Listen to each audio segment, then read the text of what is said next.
Welcome back, grinders, to Daily Grind. I'm Stephen Daly. Let's go to World War II, June 6, 1944, D-Day. The Allies invade occupied France. Steel ramps slam down. Cold Atlantic water floods landing crafts. And American infantry step into a wall of machine gun fire that does not give a fuck about courage, speeches, or patriotic posters. This isn't the polished version. This is Omaha Beach turning into a killing zone in real time.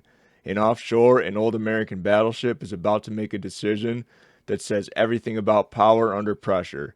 The USS Texas is going to lean herself sideways in the middle of combat, on purpose, not for glory, not for theatrics, to reach men who are getting absolutely wrecked on that sand. Let's tear this open properly.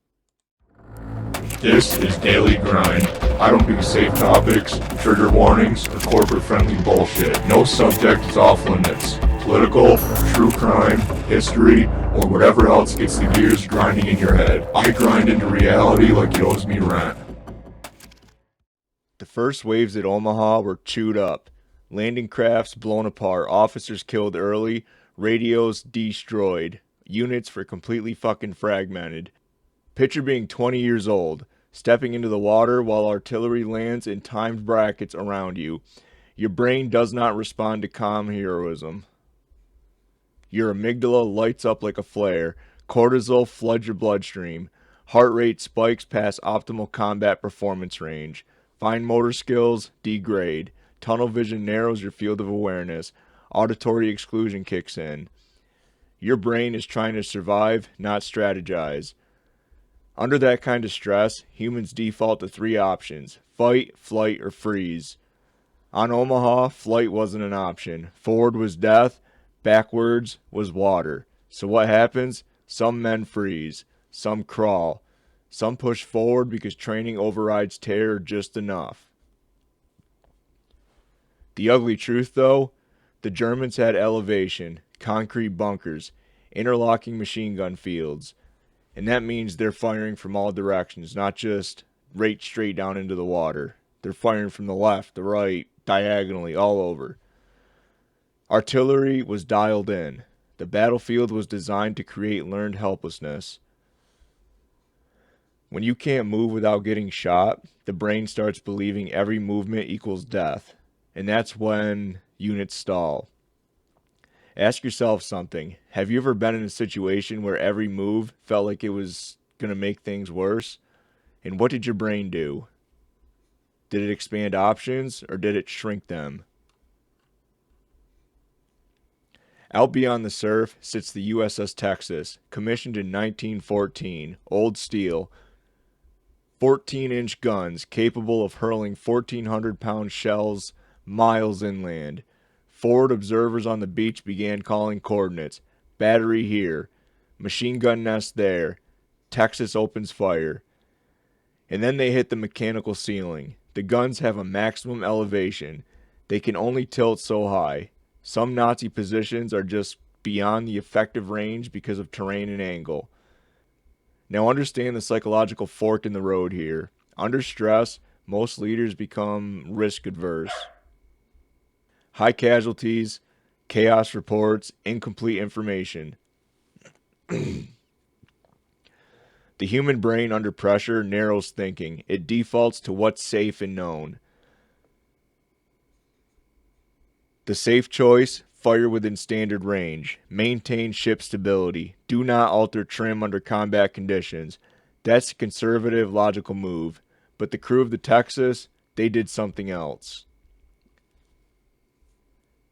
They flooded the ballast tanks on one side of the ship. And what this did is this tilted the ship. They sunk one side of the ship slightly. And they did it on purpose. Thousands of tons of seawater pumped into compartments. The ship tilts several degrees. That tilt allows the guns on the side to elevate further. Further angle, further range, further inland. Let's analyze the psychology. This is not reckless emotion. This is cognitive flexibility under stress. Instead of shrinking options, they expanded them. Instead of saying, oh, all right, fuck it, that's the limit, They asked, all right, what variable can we manipulate? That requires three things psychologically: competence, trust in your system, and trust in your team. You don't intentionally destabilize a 27,000-ton battleship in combat unless you understand exactly how far it can lean without compromising survivability. This is what high-performing units do. They operate inside controlled instability. Most people avoid discomfort. Elite performers engineer it. Let me ask you something. When pressure hits your life, do you contract or do you look for angles? What ballast tanks are sitting there unused because you're afraid to disturb your balance? Alright, now back to the sand. Infantry pinned behind minimal cover. Machine gun fire raking across open stretches. Artillery batteries inland hammering any organized movement. And then something shifts. Naval fire begins landing deeper inland. German positions that thought terrain protected them started getting fucking obliterated. From the perspective of the men on the beach, this isn't just artillery, it's relief. That's proof that someone offshore is adapting to the battlefield for them. Here's the psychological key. Hope changes performance. Not the fluffy motivational poster kind. Functional hope. When soldiers believe support is adjusting in their favor, their nervous systems recalibrate. Heart rate drops slightly. Cognitive processing widens. Decision-making improves. Movement resumes. That's how momentum returns. So here's the bigger question. How often in your life have you mistaken out of range for impossible? And what would happen if someone shifted angle on your behalf? Let's dissect command psychology. In crisis, behavior becomes contagious. If officers panic, crews panic. If leadership freezes, units stall. On the USS Texas, flooding Ballast requires coordinated agreement. Engineering had to execute.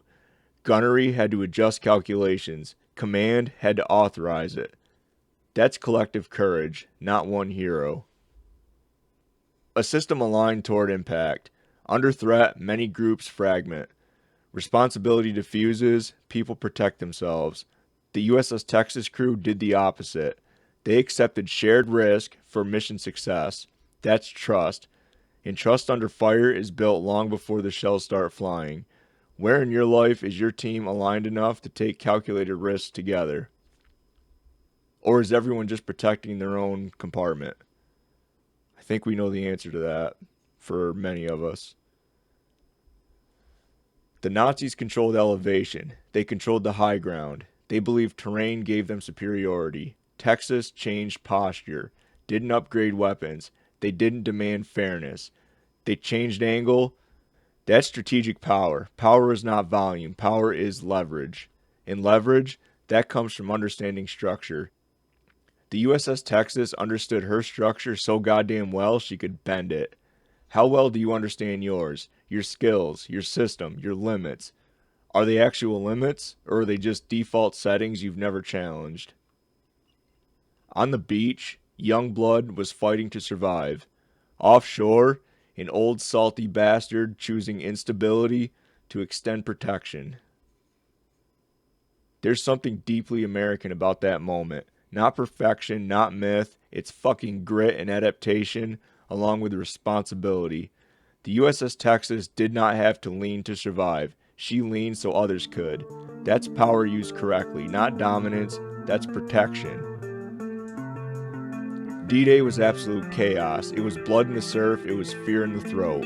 And it was an old battleship deciding that balance was less important than reach. Flood the ballast, lean the ship, raise the guns, extend the range.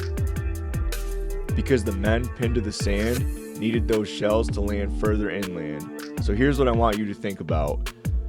When the enemy has high ground in your life, when you feel pinned and exposed, are you really out of options, or have you just not titled the platform yet? Remember, discomfort builds, comfort obeys. This has been Daily Grind. I'm Stephen Daly, your host. Thank you for listening, and I'll see you next time.